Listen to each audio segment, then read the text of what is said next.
Hello and welcome to the Team Meta College Conference Spring Showdown. Orange corner as red. Oh my goodness, watching it as it being like a void space for community building. Now you can see these freshmen and sophomores that have not had that interaction at all. They're completely online because of COVID. He said, "Go! Oh my gosh, Osaka!"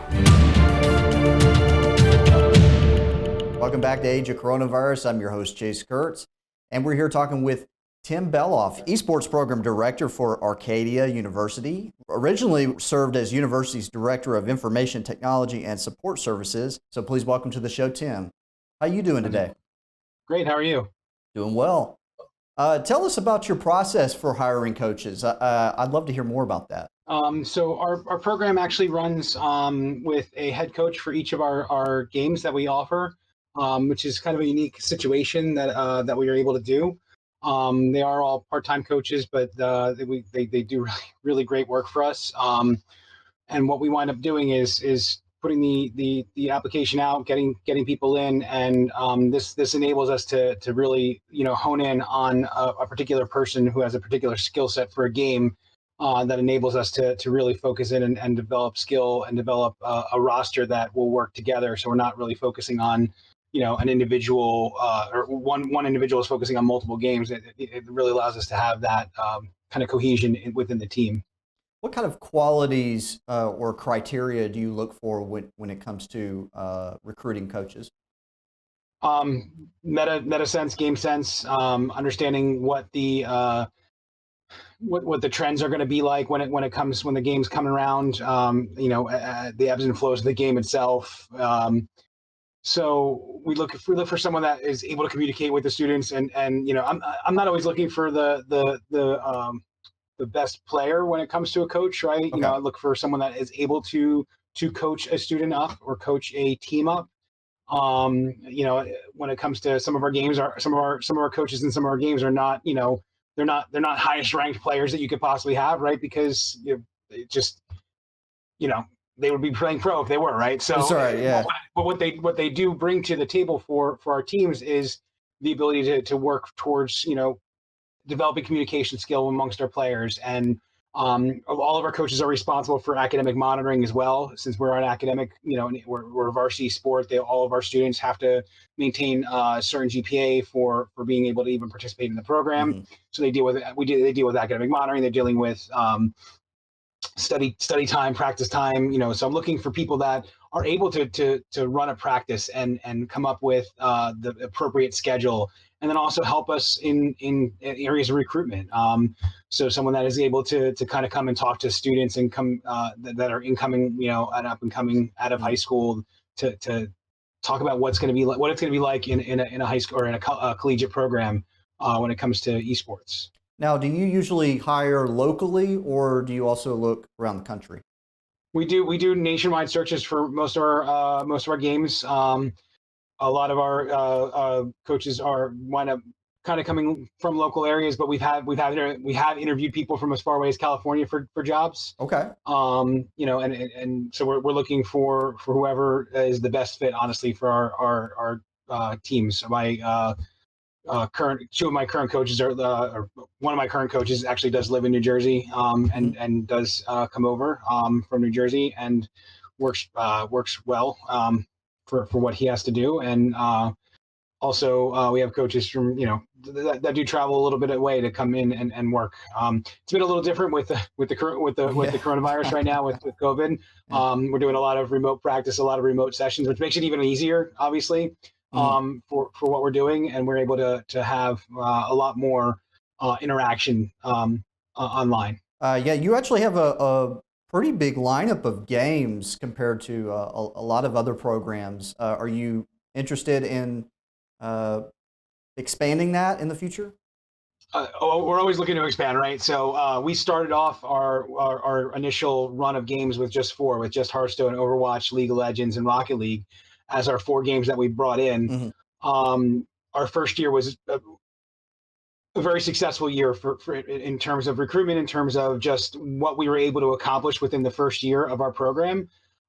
This ending our second year now, at the end of our first year, I was able to reach out to our administration and say, hey, I think we can successfully increase the amount of games that we're offering if we have the resources and the support for the coaches and stuff like that.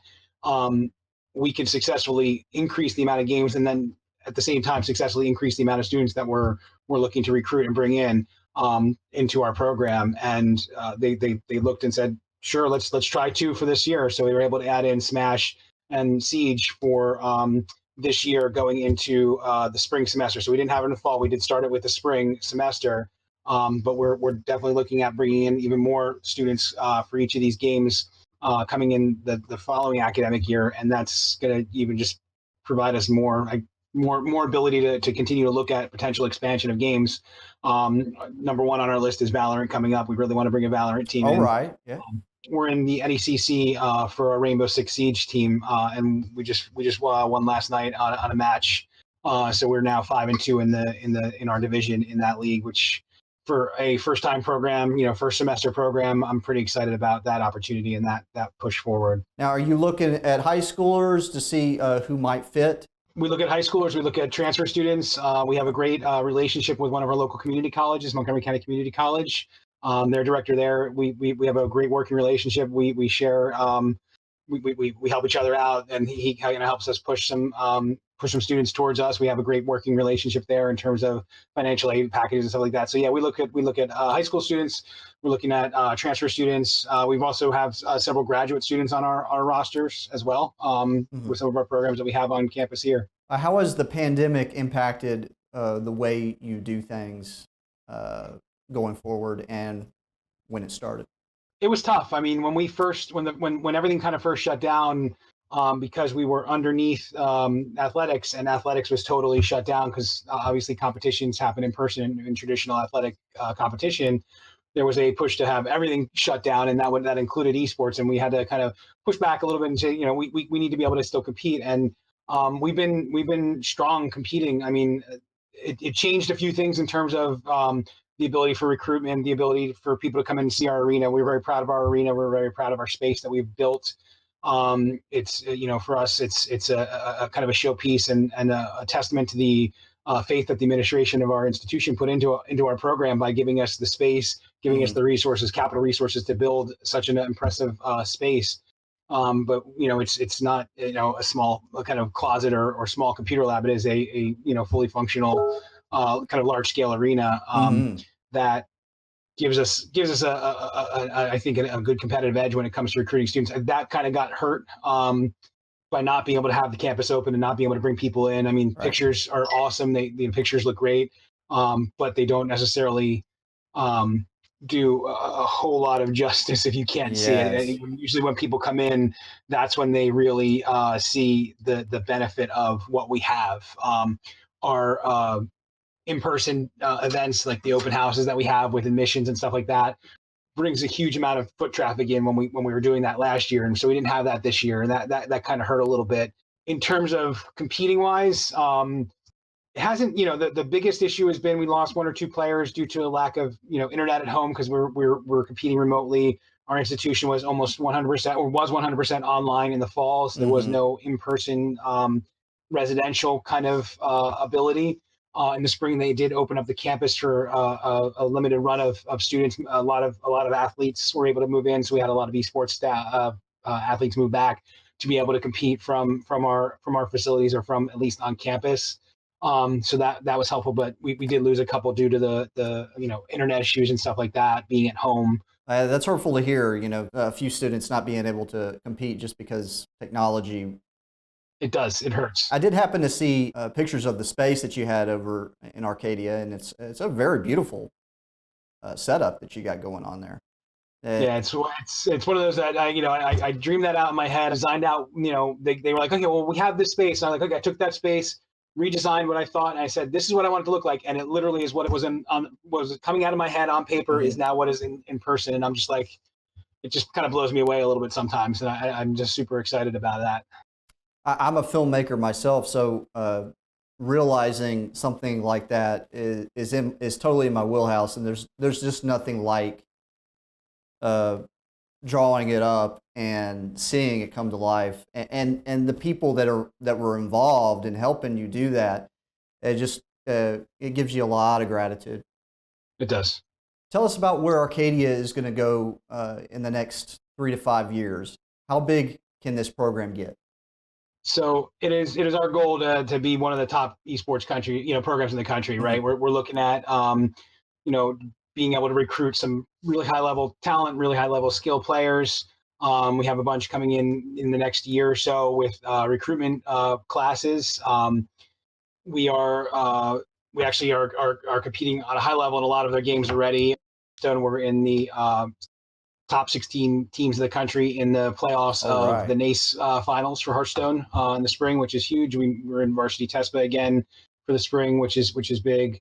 Our Rocket League team is poised to really make some huge gains for CRL next year.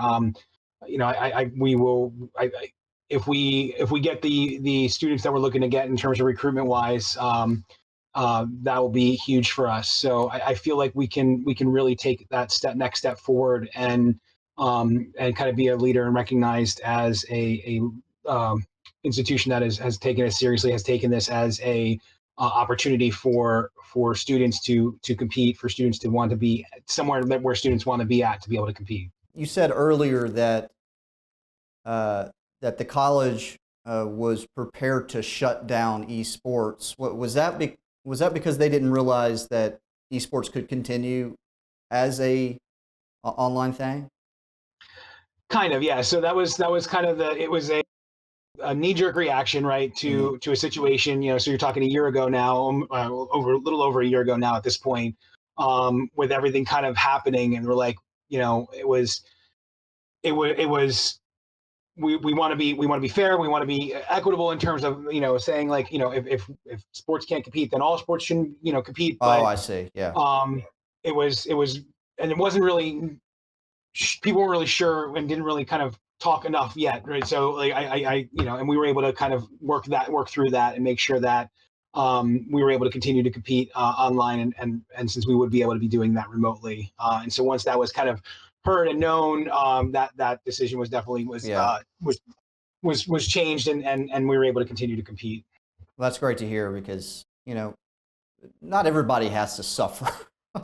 Right, and that's I there was a huge, obviously we felt extremely awful for the other athletes that lost seasons and stuff like that, and we it's tough for them with that, and I do my heart goes out to each of them to as they are all trying to compete at the same time, but it's definitely it was awesome that we were able to continue to do what we wanted to do.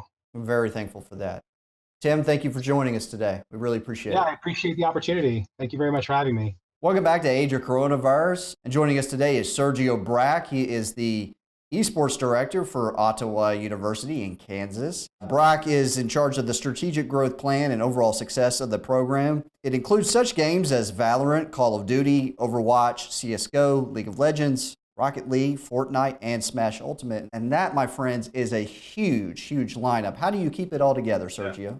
It's really, I'm, at the head of everything. Obviously, I'm in charge of like recruitment, scholarships, all that good stuff. So I typically tell people to think of me as a head coach, like above head coaches. So like this one thing Ottawa does really well from an administrative level is affording me the resources to get people to manage some of these teams, whether it be, having students that may not be the best in game. So we have a League of Legends team manager that gets some scrims and stuff like that. He's on scholarship there. We have, outsourced people working part-time on stipend pay to do things like coach our Rocket League team or to coach our Valorant team.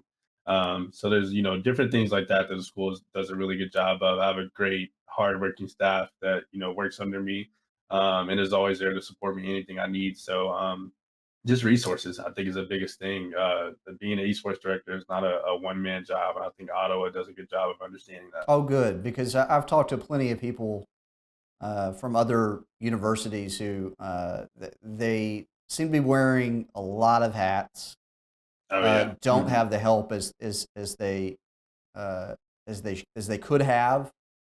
Right. Well, tell us more about how Ottawa is able to help you out. So have they broken through that stigma that esports often has. Yeah, so esports at Ottawa is a part of our athletic program, and it's always been that way, from the get-go. So I actually just started here in Ottawa in around December, moved out to Kansas in January. And, one of the biggest things I always tell people is, I graduated from Ole Miss. I was one of the founding members of Ole Miss Esports. And the biggest thing at Ole Miss was it was completely student ran, student driven. It started as a club. By the time I left, it was still a club, still is to this day. And then I, got the call from Ottawa to be their esports director.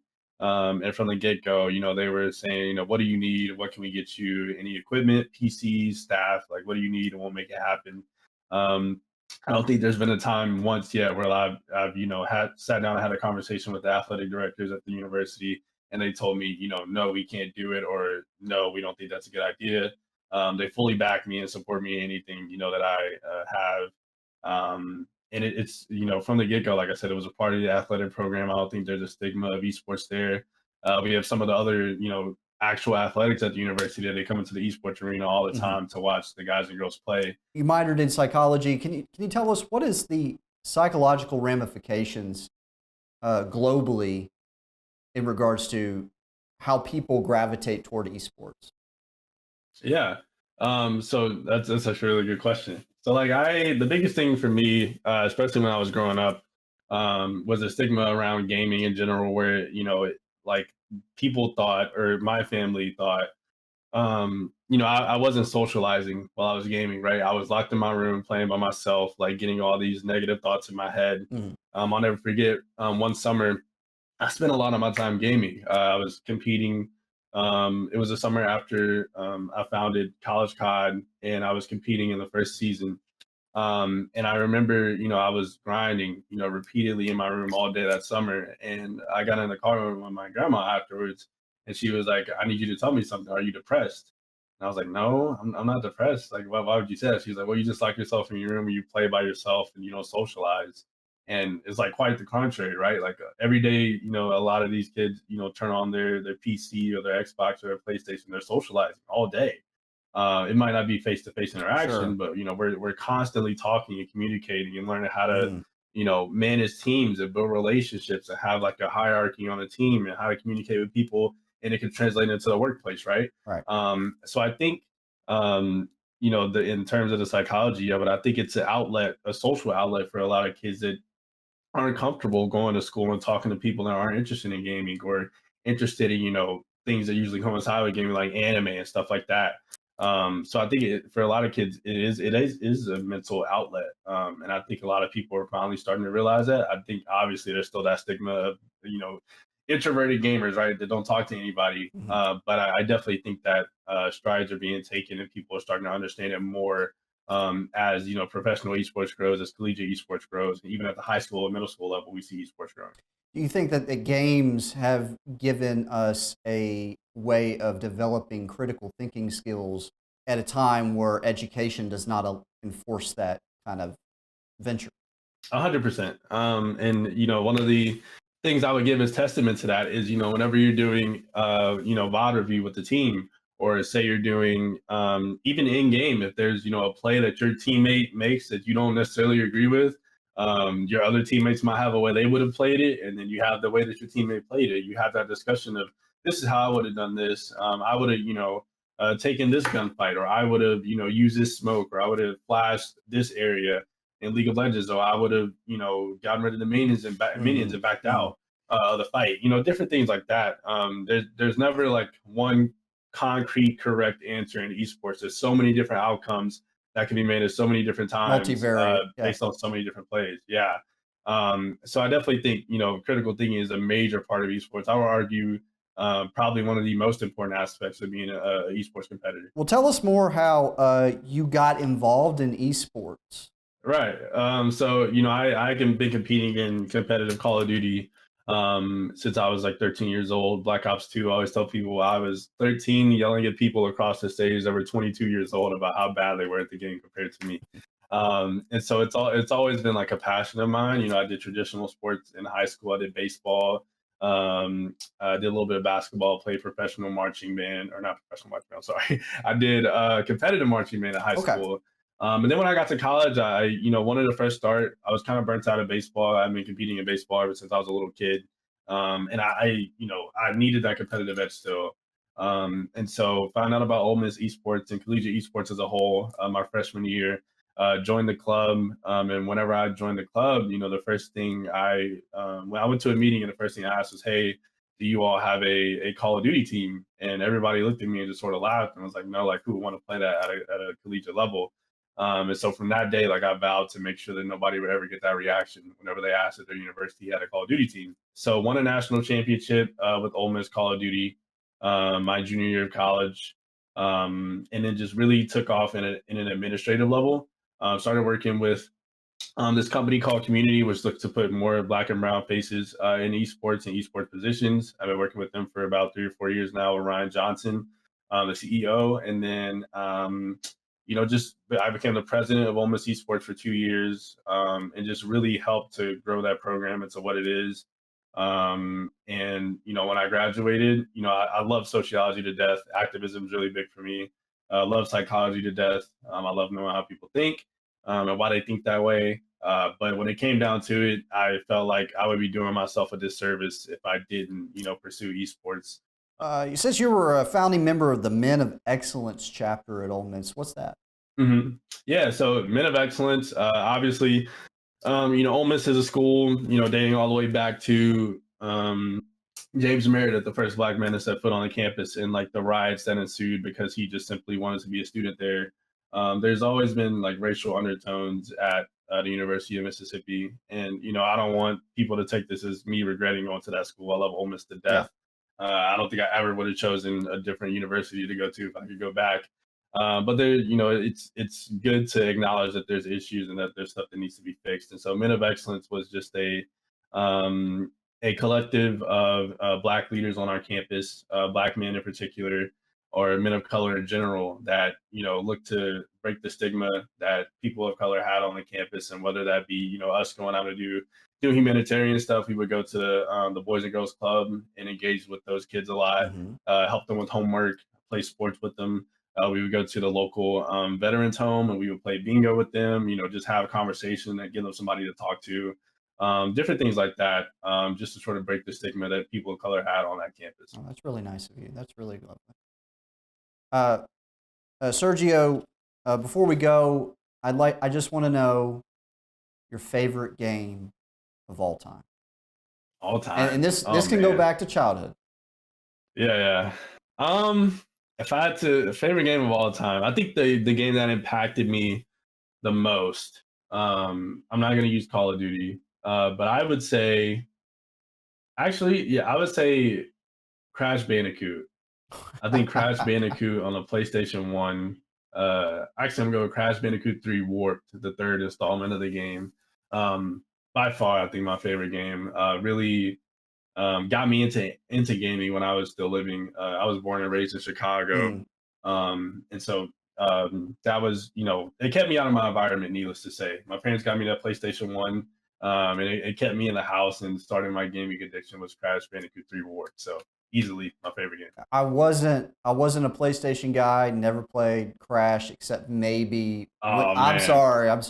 But it was, I do remember. I think I kind of played around a little bit in Toys R Us. When Toys R Us was still around. Yeah. 'Cause they still had that. Man, they had that. You could just go over there and just play a little bit. Play, yeah. But it does bring back a lot of memories of just me being in that Toys R Us and looking at all the games and looking at PlayStation and. Right. Was Crash also a cross-platform game? I can't remember. I think they had a few installments later on outside of like the original trilogy that were like on the Xbox. Because I do remember playing like a few of the ones that came out later on my Xbox 360. But I think it was very short-lived. Because I think like even the newest one that just came out recently is on only on PlayStation. Well, fantastic. Well, maybe we'll do another episode and we can play Crash. I'm down. Just say the word, and say the word, and I'm there. All right, Sergio. Thank you for joining us today. No problem. Thank you for having me.